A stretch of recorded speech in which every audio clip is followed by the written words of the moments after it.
Good morning and I guess afternoon to wherever people are joining.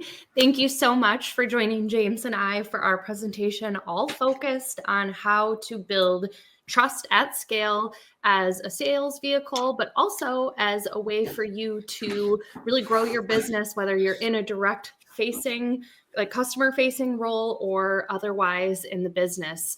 A lot of our customers are entrepreneurs or executives in companies that maybe aren't in sales roles, but as we know, everybody is in sales. James, you want to pull up the slides and we'll get started, but you can start with a little bit of an introduction and we'll dive in from there. Yeah, I'm super excited to go through this content today. As we'll talk about in a second, both Em and I have extensive experience in the world of B2B selling, and it can be a long sales cycle. There's a lot of trust involved in that. And what we both found is that leveraging digital content and digital strategy is a great way to shorten your sales cycle, close more deals, and make the selling process a lot more enjoyable. So as we get started here, the goal here is to stop chasing leads and start attracting them. A lot of us in the world of sales are being told to go out and get leads. So we do not want to cold call people. We do not want to send spammy DMs, and we don't want to attend, networking events that aren't very fruitful. And at the end of the day, what we don't want to do is chase leads. It's not good for us, and it's not good for our customers either, or prospects, I should say. So with a good digital strategy, the goal is that we will attract people. People will see the content that we're creating. They're going to find value from us, and they will be excited to work with us because they trust we can help them make that change they're trying to make. So that is the ultimate goal here. So quick about me. My name is James Roloff. I am the co-founder and partner here at Roloff Consulting. I've been doing internet website stuff since 2002, 2003, I think. So I've been doing this for a very long time. And more recently, for about 8 or 9 years, I ran the sales and marketing side of our website design company. So I did custom professional websites for people. We sold that business at the end of 2021. And since then, I've been at Roloff Consulting, where we focus on helping business leaders implement a good digital strategy. So that's what we're doing now. So that is me. I'll let Emma give her introduction. Hi, everybody. I guess see you in the comments, hopefully. I see a couple of people joining us and putting in where they're joining from, and I would love to see more introductions coming in. As James said, my name is Emma. I am the other half of the co-founding Roloffs that started Roloff Consulting. And as James said, a lot of the presentation today on my part is going to be sharing a little bit of my own personal story of how discovering how to build trust at scale changed the game for me on my sales side of things. So I have about 10 years of enterprise sales experience. And over the course of that time, generated over $16 million worth of revenue.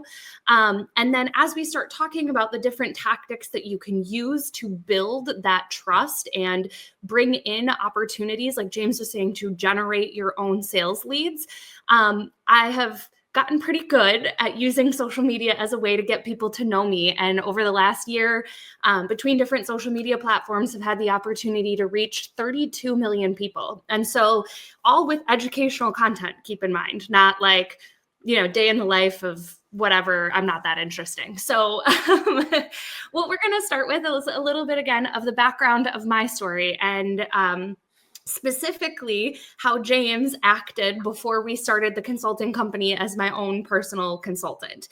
But the first thing that I want to touch on is anybody that's joining us, and I see names coming in and I recognize a number of you guys. I see folks that work on agent and broker side, people that are selling consulting services, professional services of all different shapes and kinds. As I'm looking at the group that's joining us in the comments, you all sell products and services that require expertise. And as James mentioned, we've seen shifts in buyer behavior that really show us how important building trust is and the critical nature of that trust component whenever there is an expertise component to the purchase. If you're selling B2C and it's a widget and there are, it's a commoditized product. Maybe the expertise and the trust doesn't need to be quite as high in that sales cycle as it does need to be when we're looking at these complex B2B sales. And so kind of going back to the very beginning, and you guys are going to see little bits and pieces of this story pop through when James starts talking about our framework and what we consult our customers on today. But James convinced me to come into the world of sales through the idea of education. So I started as a social studies teacher, was planning to do middle school or high school social studies, and had made my way into corporate training and was looking for a new role. And I always joke that James, his father, and his uncle on Thanksgiving sat me down for like an intervention. It was like all of us at a table, the three of them kind of huddled on one side, telling me that my next role needed to be in sales.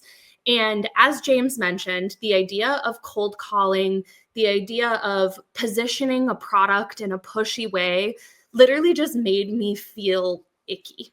And my initial response was like, oh, no, I can't. Sales is not the thing for me. And it was a comment specifically that James made during that conversation that got me to apply to my one and only sales job that thankfully I got. The stars must have been in alignment for me. But he told me the best salespeople are teachers. And if you find the right product and the right company, you can teach people about how you solve their problems and sales will happen. And so I took that like knowledge, wisdom bomb from James and I went into my first sales role. But truthfully, I was young, I was inexperienced, I was learning about technology at the same time that I was selling it. And it was difficult for me to build trust, especially going in these B2B scenarios with executives at large companies in the enterprise realm, walking into the room and establishing trust as a younger woman in that environment. I often saw people looking to the older people in the room or looking to some of my like supervisors that might have been coming in, sales VPs and stuff like that, and having the conversation with them because somehow implicitly they had more trust in that person than they did in me. And so as my career progressed and I got more confident and comfortable, even when I was coming in and coordinating the meetings and I knew my stuff, I still started to kind of see that drift towards other people in the room. And I realized I needed to do something that allowed me to build my own authority and build my own trust. And for anybody that feels like cold calling or the kind of like the sales bro mentality, girl or guy, isn't right for you, our framework is designed to help support people of all different shapes and sizes stepping into a sales role and being really effective and coming at it from that point of authority and trust. And so when I started to create content, I started to see a really big shift in how people interacted with me during sales cycles, what those conversations looked like, and ultimately, honestly, seeing sales cycles start to shrink because I was able to establish this sense of trust and authority with people before I ever got into the room to have a conversation with them. And so when we start to look at how you use content and social media as a leverage tool to build trust and build authority, it ultimately comes down to consistency and showing up day and day again with education, or day in, day out. That's what I'm trying to say. You guys all saw James smirking. This is the problem with working with your spouse. And I started to see that consistency was ultimately what allowed me to build trust. There are small signals that are sent to your buyers that you're going to show up and continue to educate them. They trust that you're going to show up and do what you said you're going to do during the sales cycle. When you show up for a meeting the first time, if you've been creating content and dare I say video content, people will feel like they know you before you get into the meeting. But the consistency is where that starts to come through. Because I would love to see in the comments, like quick tap, fast fingers before I start talking. If anybody's familiar with the rule of 7, it goes to marketing, it goes to messaging to your employees. You name it, but we need to hear a message somewhere between 5 to 7 times before it truly resonates with us. So when you're creating content to try and get in front of your ideal buyers, they need to see you and know your offering and know the value that you bring to a relationship 5 to 7 times before they're going to feel truly comfortable with that trust and that level of authenticity that you've been able to build. And so as we continue to kind of move forward, I see James is talking. I'll stop. I was just going to jump in for a second and say this is why cold outreach doesn't work very well, right? When you send out a cold call or a cold email, people don't know who you are. So they don't have that trust, that recognition. It's not even just trust. It's literally recognition of someone that they might want to listen to. And obviously you can have your cold outreach sequences where it's like call, leave a voicemail, then leave an email, and then send a LinkedIn DM. And that does help. But like Emma's saying, creating content consistently is a better way of doing that. So sorry, I'm going to interrupt you there. No, you're fine. And you're not building trust when you leave a voicemail. You're causing somebody to go in and look at a cold message. And we've all been on the receiving end of that. It doesn't feel good to be sold to. And when you take the educational approach, you're opening up the opportunity to solve problems for people, and people with those problems will come to you. James, would you mind clicking to the next slide for me? And I just talked a little bit about my own experience. People have probably heard that story. And I don't want this to be like, oh, Emma wants to talk about how she was good at sales. I want this to be focused on the fact that our framework and what we do delivers results for our customers far beyond what James and I have been able to accomplish on the sales side or within our own business. So I have a couple of anecdotes to share with you about clients that we're working with implementing this framework that James is about to go into in a minute and what they've seen on their end. So we were working with one of our clients to do a digital strategy audit recently. And we were doing this big survey of their customers and where their customers came from and kind of what that sales cycle looked like.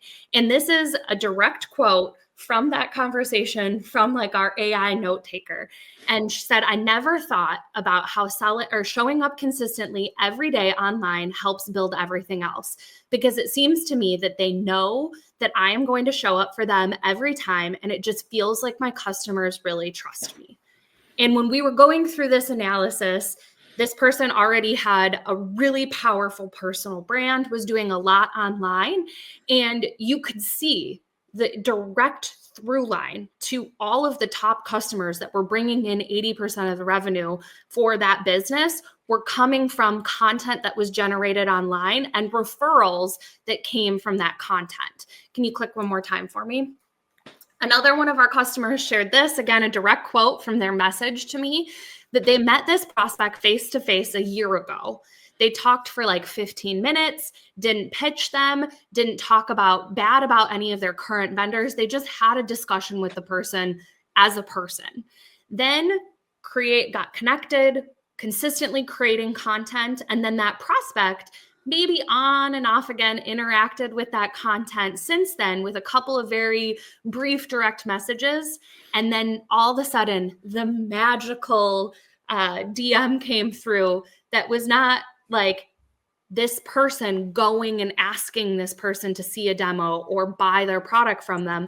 The prospect, who had been on their prospect list for far longer than that 1 year, came to them and said, I want to see your solution. Can you show it to me? We're ready to we're ready to buy. So that sales cycle, yes, is still long, but like the actual engagement on the sales side is going to be much shorter because there is significant trust there. They are ready to make a purchasing decision, which is why they've reached out. And all of those types of like icky activities that people don't like to do. Sorry to anybody that might be joining us that's like a cold calling aficionado. Most of us don't like doing that type of sales. And so the activity of creating educational content has replaced those pieces to fill the sales pipeline through educational content. I'm going to stop excitedly talking about how this stuff works and hand it off to James to share more of our specific framework. But before I do that, I see, again, plenty of activity in the comments. I want questions. I want feedback from you guys, because we're certainly going to have time to be able to dive into some of that today. So throw questions or stream of consciousness ideas that you have into the comments, and we'll be sure to address them as we're going. So James, I will hand it off to you. Yes, well, plenty of time for comments, so definitely drop them in there. Happy to answer anything, learn about your specific business, answer any questions and how that might work too. This is something I'm just incredibly passionate about, because I love business. I love helping entrepreneurs. I like helping teams grow. And I think the issue with there's so many people who be excellent at sales and business development, but don't want to do it. And that is because they don't want to do sales, right? Like they don't want to be a salesperson. And when I think of like the typical sales funnel or sales strategy, it's this. It is top of the funnel is you're grinding. You're a grinder, you're a hunter, you're going out, you're building lists of people, you're cold calling, and you're cold DMing, you're cold emailing, you're going to industry events like that last person mentioned. But instead of trying just to meet people, you're out there pitching your products and trying to set meetings, right? So the next stage after you grind is that you harass. So once you have your list of people that you've been grinding up against, once you have your list, we do not advise that either, everybody. Yeah. Once you have your list of people and you've been grinding it out, then you harass people, right? Because then now your stage is you're trying to get those prospects to take a meeting. And oftentimes that means breaking them down and having enough outreach to them to the point where they actually accept a meeting with you. And then, of course, the context of there is that you think you're doing clever messaging by having the right words in the right sentence that convinces them that they should take a meeting with you. But a lot of times it's not the case. Bottom of the funnels, you sell. You try and get them to buy your product or service. And if they hesitate, you put things like deadlines or discounts and that kind of stuff on the line to get them to be convinced to purchase from you now. This is kind of the typical sales pipeline. And this is why people don't like sales, okay? And the word I want to use here is like, this is why sales feels icky, right? And like, I don't use the word icky very often, but I've heard people describe it this way. And this is a problem where I think a lot of people don't want to do sales. And Emma already mentioned earlier that my father, and my uncle, who are all in the world of business and entrepreneurship, harassed her. We were kind of doing the middle of the funnel there at a Thanksgiving dinner and told her she needs to be in sales. But her, like many people, like many entrepreneurs and like many people in the business world, they don't want to be out there doing these sales activities because it doesn't feel right. Well, and I will say too, you put me up in front, anybody that knows me, put me in front of thousands of people. I will happily perform without like any care in the world. You hand me a phone and tell me to call someone who's not expecting it and probably doesn't want to talk to me.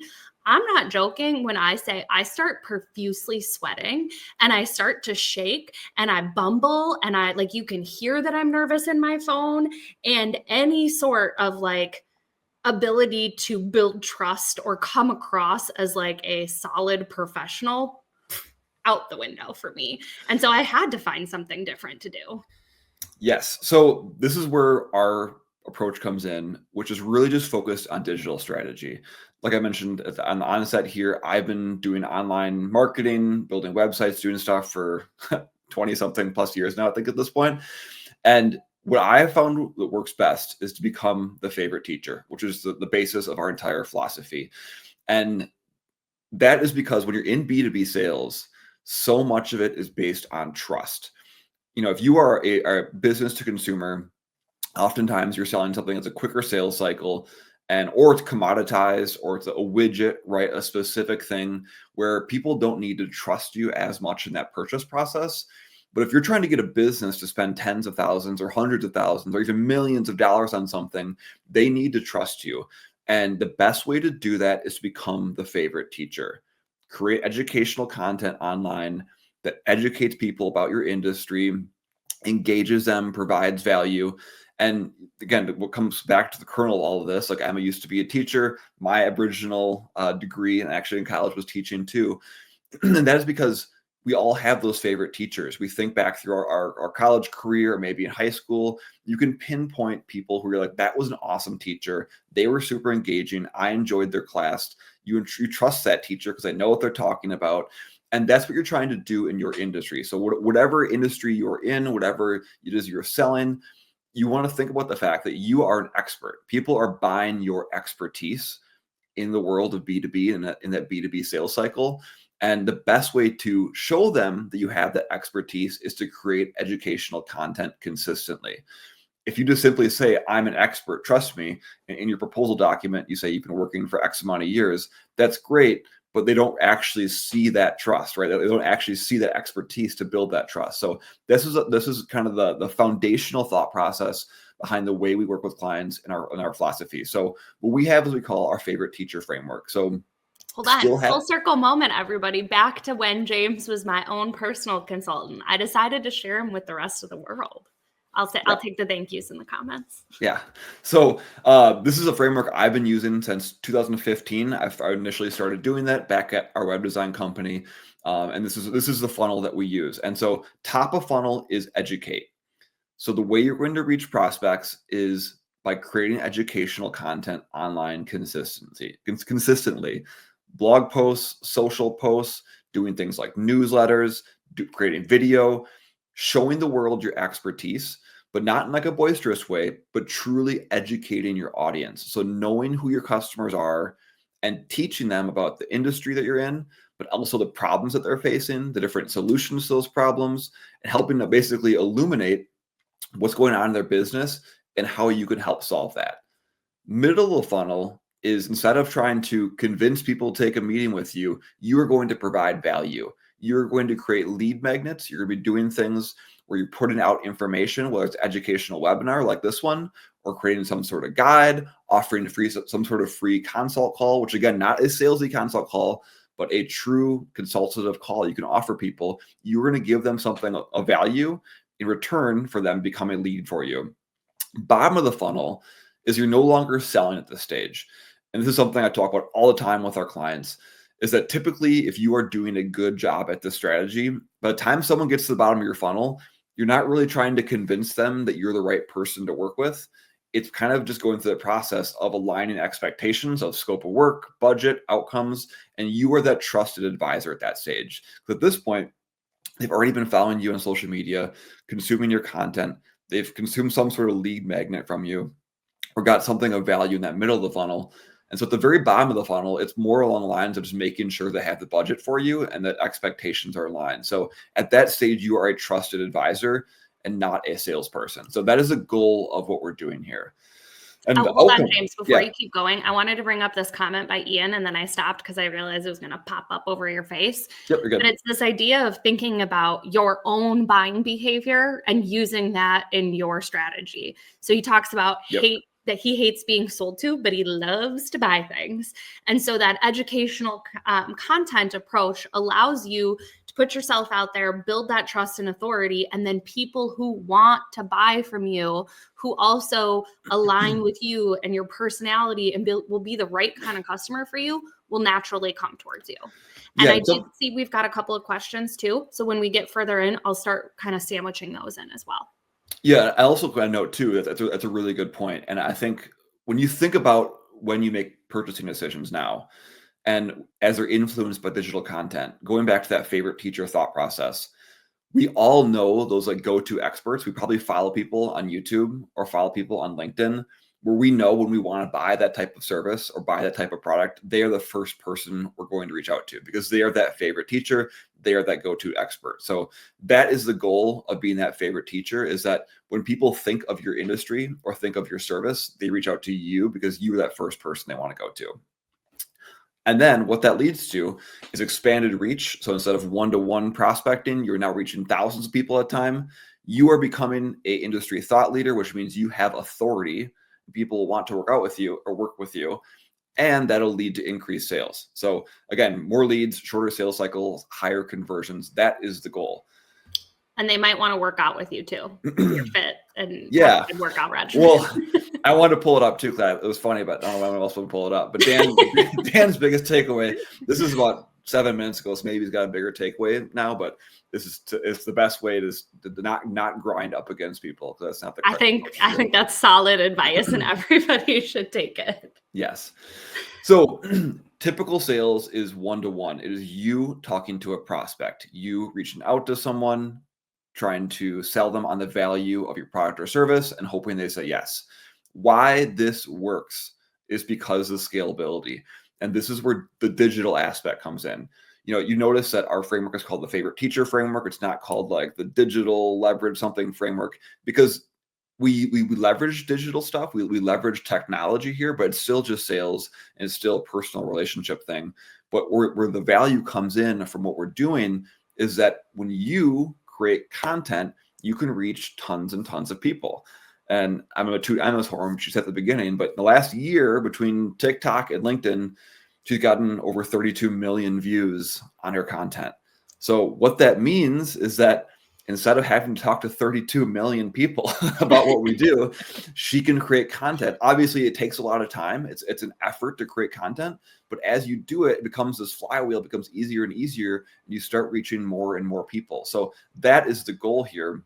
And one thing I would add is you don't have to reach 32 million people. Large buckets of those 32 million are not necessarily our ideal client, are not people that would ever buy something from us. But one, I hope I've helped teach them something along the way.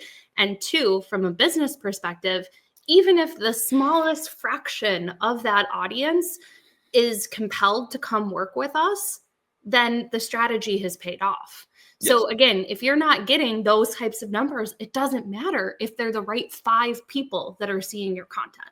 Yeah, depending on what you sell, if you're selling a higher ticket item, you could reach 1,000 people in a month, and that would be super impactful if it's a good quality. And we talk about this often in our community with some people too. It's like, it can be a bummer when you're spending time creating content and not a lot of people see it. But it's like, if one prospect sees it and finds it valuable, that's all it takes, right? So that's a really important point to make too, is like, I'm not just trying to like pump up numbers here, but just fun. Numbers are fun. So when it comes to content strategy, what should you be doing? Go to the basics. You don't need to dive deep to show off your expertise. And, again, taking the analogy of a teacher, when you go to college and you're going for your undergrad, you're taking 101 level courses and you're slowly working your way up. Your professors probably wrote their dissertation or made their PhD in something that's much, much more advanced than what they're teaching you. But for you as a student, what's super helpful is 101 level stuff. So I highly recommend you think about your industry, think about your products and your services, but more so on the problems that your customers are facing and that desired outcome they're looking to get. And just in a Word document, create like a 101 level course outline. If you were going to teach a 101 level course, what would you have in there? So answering common questions that your prospects are asking you, explaining industry terms and the way things work, processes, systems, as well as providing how-tos and tutorials. So it's one thing to talk about problems and talk about teaching like the ideas behind things. Another really good bucket of content is actionable advice. What things can you do for people that'll help them get started on their journey to solving their problem?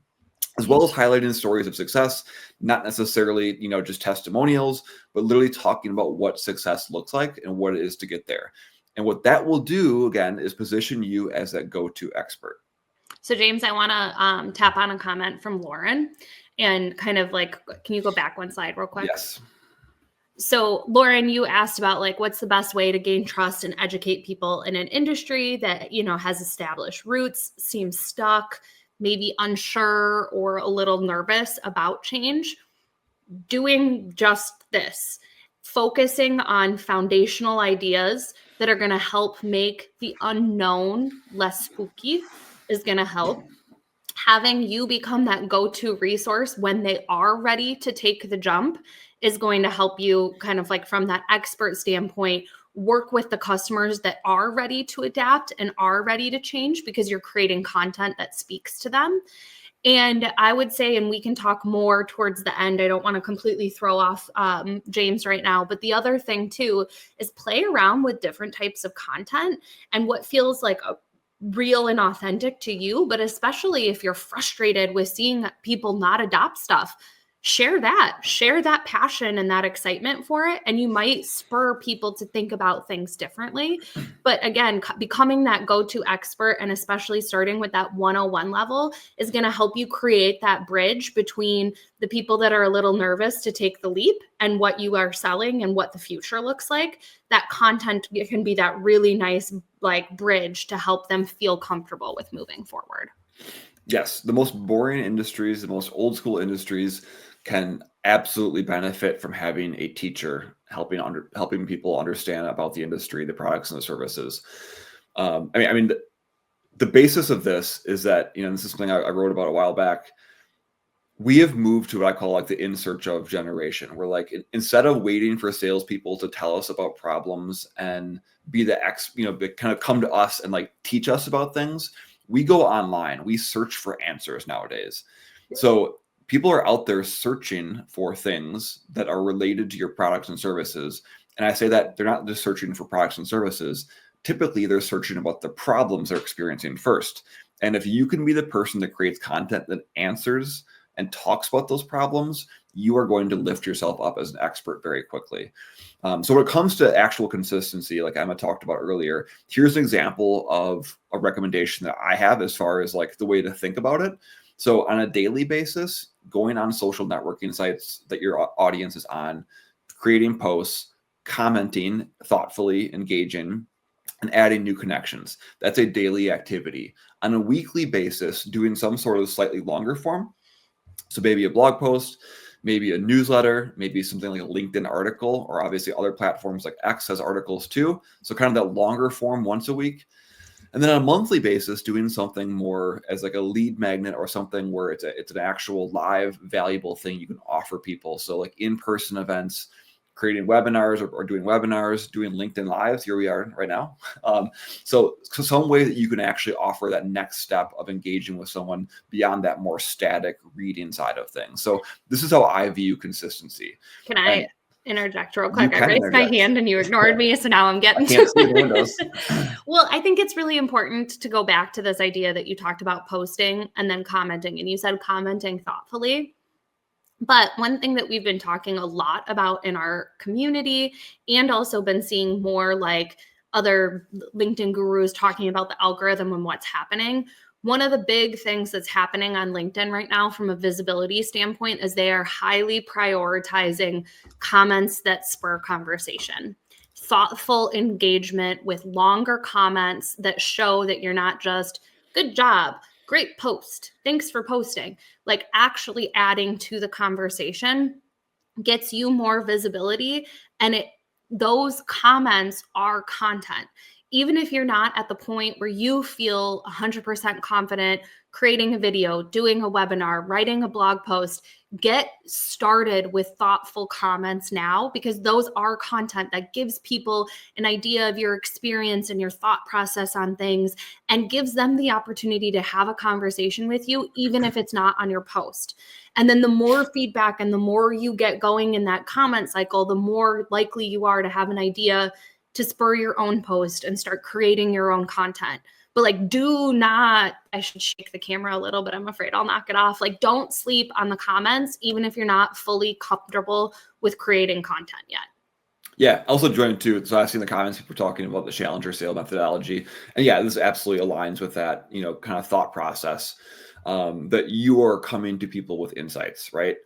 If you are out there putting out educational content about your industry, you are providing insights to people, changing their perspective on the way they see things, and helping to kind of guide them through the process, which again, the bottom of our funnel, our focus when coaching clients is that you have to be that trusted guide. People are coming to you as the expert. And so you are helping align the solutions. At kind of top of funnel, you're a trusted expert, but it's one to many. Bottom of funnel, people are coming to you to buy from you and having that one-to-one expertise. So I think that definitely aligns well with that methodology.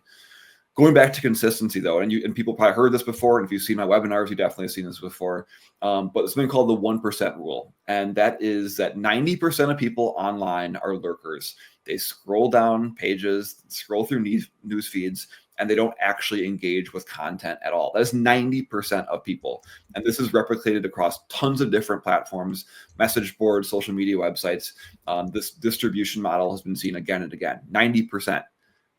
Around 10% will engage. So they comment regularly. As Emma was just saying, like thoughtful comments and engage with people. That is 10% of people. 1% actually create content. So if you had a room full of 100 people, or I don't know how many people are on this live stream right now. Emma, what's our count right now? I can't see it. A little over 30 between the two platforms. Okay. So in this given right now, if all 30 people were in this room right now, maybe one of you guys or two of you guys would consistently post online. And so that is how easy it is to elevate yourself to the top, is that if you're able to create content on a weekly basis, you will be seen. You will show up on news feeds and you will be the top 1%. So it's a very easy, attainable thing to do if you're able to stick with that consistency. And circling back around to the idea as well of like commenting and getting your content out there, even contributing in the comments ekes you up high points above those lurkers. But then the other thing, when we were talking about the scale and the reach and the idea of whether you're getting in front of the right people, that lurker section of the people that are sitting and scrolling while they're eating their lunch or when they're in between meetings and don't have time to go do anything of like, substance, all of those people on LinkedIn are watching content and potentially learning something and potentially getting ideas about who they want to buy from, even if they're not clicking the like button or the comment section. There are lurkers that are your buyers that are watching, and you may never know that they're watching until you meet them at a conference and they tell you about the specific video that you taught them something with. And that happens to me all the time. And people that are in our community will talk about that regularly too, that people that have never engaged with anything that they've created are suddenly coming to them when they're ready to buy, because that lurking behavior is strong. So don't get discouraged again. If you feel like there isn't traction, wait a little while. It'll come, and it'll be those lurkers that like sneak out of the depths and finally reach out to you. Yes. So top of funnel, you're educating, you're creating that content. And like Emma just said, people will see you. And here's some example, right? So it's not just one type of content. Here's some examples of my stuff. I do video, I do LinkedIn posts, I do blog posts. We do in-person education too. This is where, again, this is a digital strategy that we're leveraging here for B2B sales. But all the good sales reps, this is, almost before my time. My dad used to run a company as well, and his background was in sales. And like, he gave in-person seminars all the time. He was a teacher in person. So that is still a way to teach. But the beauty of digital stuff is you create that leverage and you can create that trust at scale. But that's still part of the process. But the next stage then, right? So we're creating this content. Now we need to turn that into dollars. You can see a little bubble there. So something needs to happen in the middle. And this is where the middle of the funnel comes in. This is where lead magnets come in. And if you're not from the world of marketing, you might not be familiar with the term lead magnet. But basically, it's a way to convert someone. And when I say convert, it means taking someone who is an unknown person, who's like an audience of yours, and converting them into a known person who has what's called buyer intent, right? So they register for a webinar, they download a guide, some way to basically show that you know their name, you know their email address, and you know what they're interested in. And the key with lead magnets, and here's some examples of some, right? The key with lead magnets is they have to be valuable. If you've ever gone online and downloaded like a white paper and it's like trash, or like, a guide and it's not helpful, that is going to hurt your ability to sell to those people. But here's some examples of ones, right? So guides, checklists, webinars, newsletters, samples. If you're a free sample, a physical product, right? Case studies, quizzes, podcasts, if there's some sort of subscription component, templates. So think about your service and what you have to offer, and then think about what kind of lead magnets you can create. And this is a great, if you're struggling with this concept, I would say go to something like ChatGPT, tell it what industry you're in, tell it who your audience is, tell it the service that you're selling, and then ask it to come up with ideas of lead magnets. And I guarantee it'll help you along that process. My favorite approach to this is to look at two ideas. One is, how can I help someone understand they have a problem, right? So almost some sort of like diagnosis tool or something along those lines. The other one is to provide this first step in the process. So when you lay out what that process looks like to buy from you, so from like the very initial, hey, I have a problem, solution research, decision making, implementation of the actual service or product, and then the happy ending at the end of it, think about what that first step is. You can kind of be that trusted guide that provides some sort of resource for them too. So that's what I recommend. A good example of that, which I talk about often, is at our web design company. We had a downloadable guide that was for how to plan for your new website, because our target was typically small business owners or marketing managers, and buying a new website was a big undertaking because it took a lot of wrangling people together, thinking about content, thinking about digital marketing goals. So we created a 10-page guide that helped people understand the planning process for a new website. So when they were ready to buy a new website, we could already help them make that planning process. So we had that downloadable guide. And then I also did a recurring webinar that walked through that guide. So if people wanted to learn and kind of see how to use it, there's a free webinar, they could attend it. Of course, I didn't like harass people if they attended the webinar to come buy from me, but that converted a lot of people because they realized, wait a second, James knows what he's talking about. This was super helpful. When I want to buy a new website, I'm going to reach out to them. That was kind of the thought process behind that.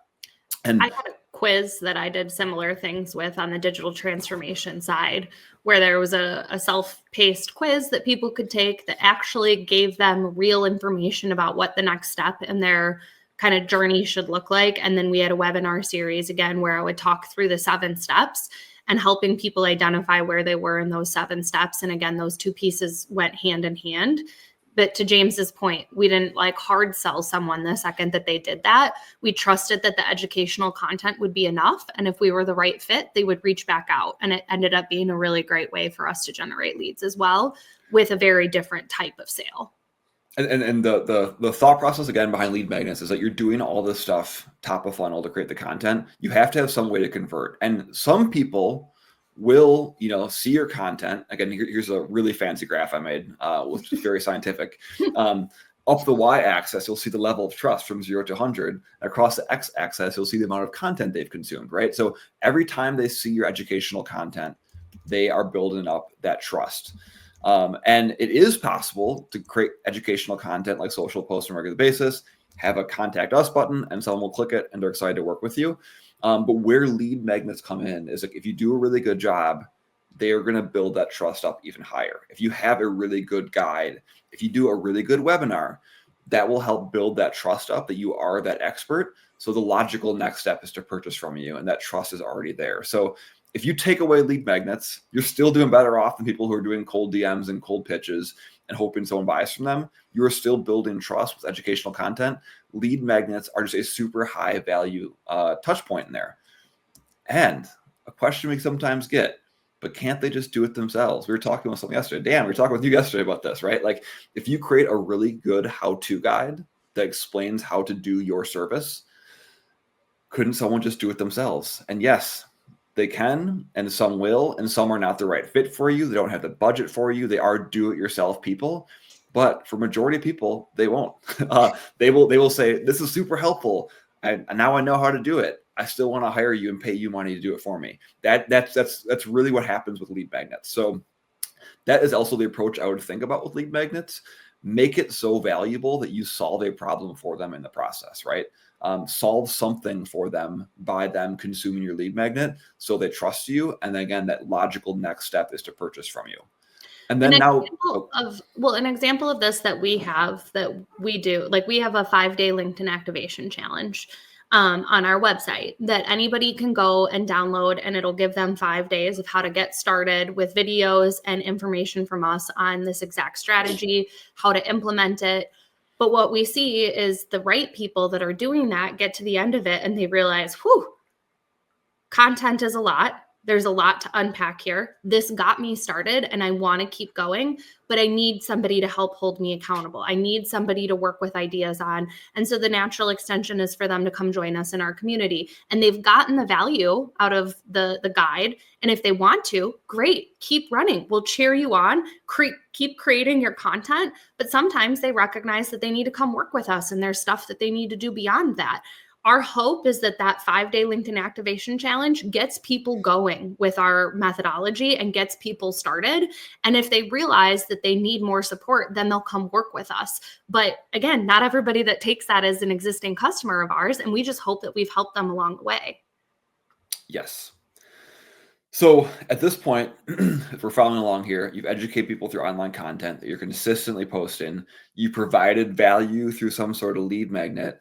And the bottom of the funnel, like we talked about earlier, is like you've become that trusted advisor.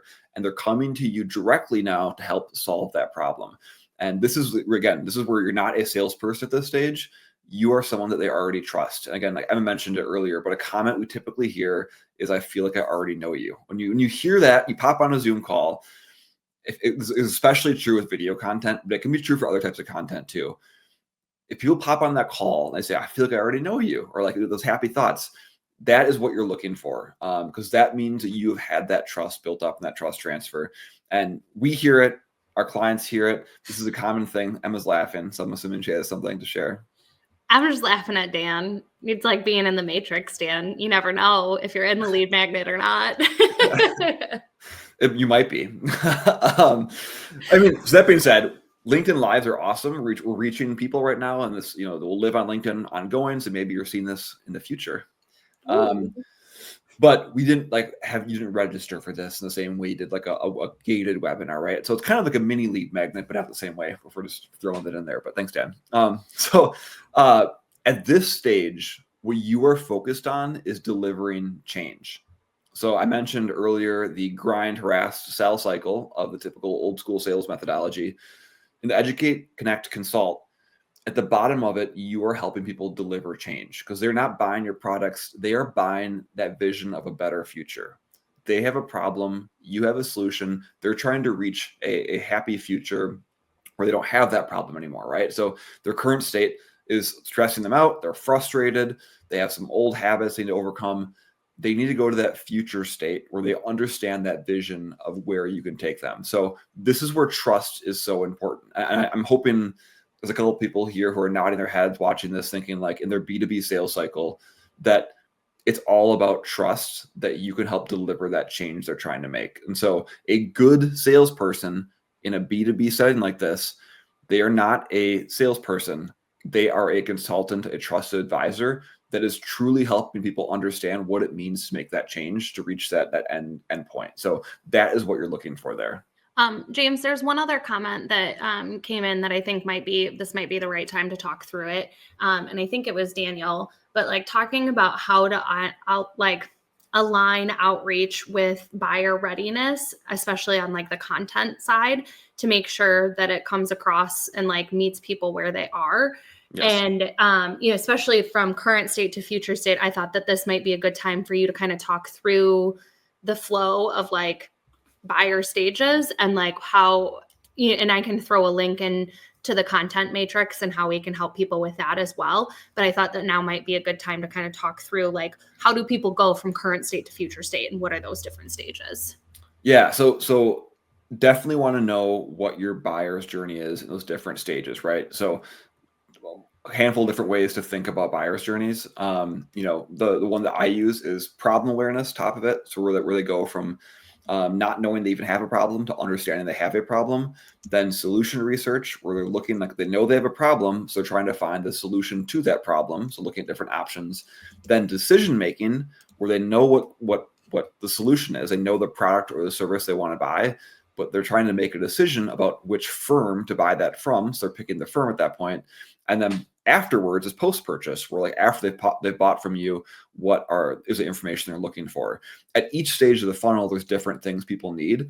At the problem research or the problem awareness stage, it's more about content talking about the problem itself and the impact it's having on businesses or the potential symptoms they're seeing. Solution research is where you talk about your product or service, not from like a sales and positioning side of things, but more about talking about why your service is the right solution for the problem. Decision-making is where you talk about your company as testimonials, your team, your process, the things that helps you sell your business. And then again, post-purchase is more of like ongoing education and support for your product or service. So to answer that question directly, I like to use what's called a content matrix, where I think about my target persona, and then at each stage, I will then brainstorm ideas and content that helps solve that fits in the kind of content based on where they're at in that buyer's journey. And I'll after this presentation, I'll drop a link to a blog post I did on that too. But it's important to address all of it. Most companies only focus on like one or two stages. They only talk about their products or services, or they only talk about their team. Or people who are afraid of selling might only talk at the very top of the funnel because they're afraid to talk about their products or services, right? So by creating a matrix and doing like a spreadsheet and just straight up saying like, here's the buying stages, here's my persona, and then at each intersection of persona and buying stage, talk about the kind of content you want to create there. That'll help you fill out that entire buyer's journey. So hopefully that was helpful. And again, I'll drop a link after the presentation today, and then we're happy to follow up afterwards too. All right. So one important thing I kind of want to leave you with: you are an expert. People buy your expertise in your product, in your service. And if you were in a B2B sales cycle, what doing this type of content strategy and digital strategy does for you, and implementing this favorite teacher framework, what that does for you is it allows you to leverage your expertise to build trust. That is what the goal here is to create leverage for you so you can reach more people with your expertise and build that trust. That is what we're trying to do with this framework. Again, top of funnels, educate. We're using content to build trust. Middle of funnel, we are capturing leads and building our pipeline by using call to actions that provide value. And then bottom of the funnel, we are acting as a trusted advisor and helping people implement that change they're trying to make. That is the framework that we recommend when it comes to implementing these types of strategies. So how to get started? I would say start with assessing your current state by stuff we talked about today. What are you currently doing? What are you doing well? What are you missing? What do you have issues with? Think about each stage of the funnel and be honest with yourself and thinking about where you're at with things. Once you know that, then create a plan. Think about what you need to start doing, whether it's creating content more consistently, whether it's understanding who your buyer is in the first place and creating buyer personas. Maybe you need to create a lead magnet, or maybe it's bottom of the funnel and you're not doing a good job nurturing your leads because you're not doing a good job of creating that vision and helping implement that why behind your purchase and guiding them through that, right? So those are all the things you can be thinking about and creating a plan to help do them. And then the last step is execute and iterate, right? And you never stop with this stuff. This is not like a one and done thing. And I would say consistency is the number one part of this, is doing it again and again. And as you do that, you'll get feedback about what's working, what's not. I talk about this often with our clients. Sometimes you'll create a lead magnet. It's a home run and you get tons of good conversions. People love it. They find it super valuable. Sometimes you don't, and you just need to keep doing it and keep trying things until you find what works and then double down on those too. So that's kind of the steps to get through it. How we can help if you're looking for help. We have two main avenues. Number one is our Catalyst community. So if you are an individual who's trying to go through this process, maybe you're a small business owner or you're an executive, this is a community we have. Awesome group of people. We do master classes. We have group discussions. We have group coaching calls, as well as a library of educational content, all on these types of topics. I'd say number one reason, though, people join it is just the accountability and having other people who are going through the same process with them. So that's one way we help people. We also have advisory services. So if you're looking for help for your business, our process there starts with an in-depth audit to see where you're currently at in this process using our framework. So we go through the educational favorite teacher framework and do an audit, which provides a roadmap. And then we actually help you implement that through ongoing coaching, advising, and tracking where you're at with things too. So those are the two ways we help. Reach out to me or Emma if you're looking to learn more about either one of those. We're happy to pop on a call and talk through that with you. Now, I know we have 5 minutes left, but we can definitely go over because I think our next thing's at 1 Central Time. So we're here to answer questions. Hopefully, Emma's been curating a bunch for us here too. Oh, no, I've been sticking them in as we've been going. So anybody that's got questions or things on your mind, throw them into the comments while we've still got some time. I hope nobody else had issues with the live stream. I lost access to it for a couple of minutes. So if you did, the recording will be available after the fact, and it's also on YouTube. So you can get access to that if you did lose connectivity at any point. Sometimes LinkedIn Live gets testy with us. But I do see a lot of comments that Brian's ready for grind replacement therapy, just start grinding on consistent content instead of, like James said, grinding unwanted on people. And then Lauren did say that she can see our flywheel, everything for the full circle, and that she loves it.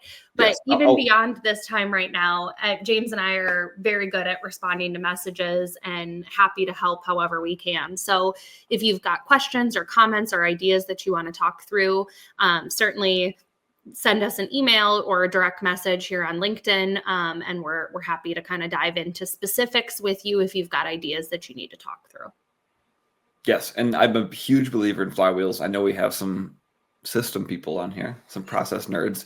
I'm a huge believer in that whole, continuous improvement philosophy. And that is really at the heart of what a good sales strategy should be about, right? You should be having something where you're testing content, you're testing ideas, seeing how you perform, seeing how it affects your pipeline, and iterating and improving from there. So I'm a big believer in that philosophy. Well, I haven't seen any other questions come in. So rather than James and I staring at all of you without any specifics to talk through, again, feel free to reach out to us at info@roloffconsulting.com. We've got a contact form on our website, or our DMs are open to talk through all things digital strategy as you need it. But thank you, everybody, so much for joining us for the conversation. And hopefully some of these resources and ideas will spur you to start driving in the direction of creating content that fills your pipeline as opposed to grinding and chasing. Keep on grinding, everyone. Thank you. Have a great day.